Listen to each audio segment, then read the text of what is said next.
जानिए कैसा है 400 साल पुराना खूनी भंडारा। 400 साल पहले मुगल काल में बने खूनी भंडारा के हाल जानिए। खूनी भंडारा, जिसे कुंडी भंडारा भी कहा जाता है, इसका नाम जरूर खूनी भंडारा है, लेकिन इसका संबंध खून से कतई नहीं है। यह है शुद्ध पानी का कभी खत्म नहीं होने वाला भंडार। सतपुड़ा की पहाड़ियों से रिसकर सुरंगों में जमा हुआ पानी भूमिगत कुंडियों के माध्यम से शहर में सप्लाई होता है, यानी नलों की तरह कुंडियां बनी हैं। इस कारण इसका नाम बाद में कुंडी भंडारा हुआ। इसकी आश्चर्यजनक विशेषताओं के कारण यह दुनिया भर के विशेषज्ञों के लिए शोध का विषय रहा है। 400 साल पहले मुगल काल में पानी की यह अद्भुत संरचना बनाई गई थी। आज भी यह न सिर्फ जिंदा है बल्कि मिनरल वाटर से बेहतर गुणवत्ता का पानी बुरहानपुर शहर के एक हिस्से को मिल रहा है। पानी बांटने के लिए शहर भर में छोटी छोटी कुंडियां बनी हैं, इसलिए इसे कुंडी भंडारा भी कहा जाता है। इसका पानी नामी कंपनियों के मिनरल वाटर से भी शुद्ध है। यह कई संस्था और शोध से स्पष्ट हो चुका है।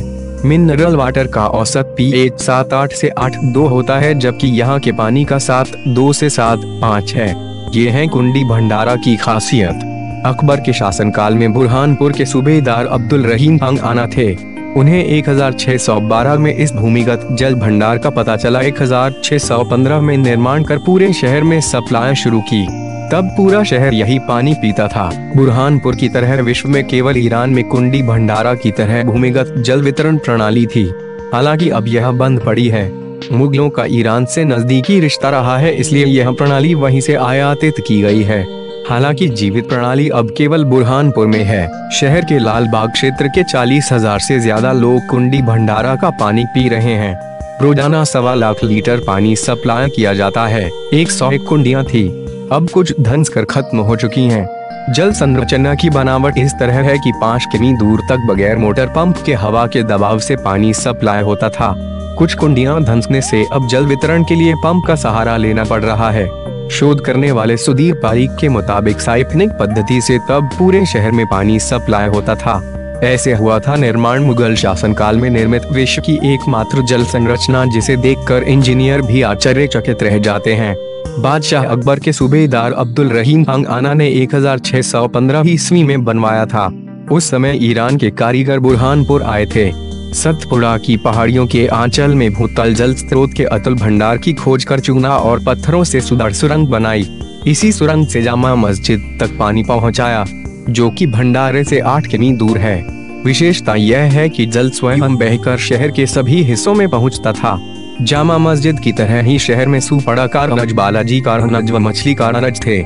शहर की इस प्राचीन जल प्रदाय व्यवस्था को सुचारू संचालन के लिए 3 बड़े पानी के भंडार, सूखा भंडारा, मूल भंडारा, चिंताहरण भंडारा बनाए गए। दीवारों की झीरें सूखी तो पानी भी आधा ही रह गया। सतपुड़ा की पर्वत श्रृंखला पर करीब 400 साल पहले अद्भुत भूमिगत जल संरचना की खोज की गई थी। अब उसकी अनगिनत झीरें खत्म हो चुकी हैं, हो रही हैं। इसका प्रमुख कारण है कैल्शियम की परतें। कुंडी भंडारा की भूमिगत दीवारों की झीरें सूखी तो पानी भी आधा ही रह गया। जमीन से 80 फीट नीचे कैल्शियम की परतें इतनी मोटी हैं कि 1 दशक पहले तक इस सुरंगनुमा जगह से 5 लोग एक साथ निकलते थे। अब 2 लोग भी ठीक से गुजर नहीं सकते। कुंडी भंडारे पर चिंता कई इतिहासकार खत्म होते कुंडी भंडारे पर चिंता जता चुके हैं। उनका मानना है कैल्शियम की परतों से होकर बहने वाला पानी भले ही खूबसूरत दिखता हो, लेकिन इससे झीरें ही सूख जाएंगी तो सुंदरता किस काम की। ईरान की जल संरचना भी इसी का परिणाम है कि वह अब खत्म हो चुकी है, जबकि बुरहानपुर की फिलहाल जीवित।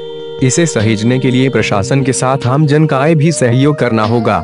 सन 1999-02 में उत्तर प्रदेश जल बोर्ड के लोगों ने सर्वे कर रिपोर्ट में लिखा था, परतें हटेगी तब ही जल स्तर बढ़ेगा। 17 साल पहले पूर्व पार्षद नफीस मंशा खान और उनकी टीम ने 80 फीट गहरा गड्ढा खोद कर बंद पड़े 5 कुएं और झीलों की खुदाई करवाई थी, जिससे जल संरचना को नया जीवन मिला। वर्ष 2002 में इंदौर की चौकसी लैब में पानी का टेस्ट कराया था। निगम द्वारा 10,000 रुपए फीस दी गई। 25 लीटर की केन में भरकर पानी इंदौर भेजा गया था। यहाँ 85 तरह की जांच हुई, जिसमें यह पाया गया कि पानी मिनरल वाटर से भी बेहतर है। कुंडी भंडारे का पानी शहर के उपनगर लालबाग की आबादी को सप्लाई होता है।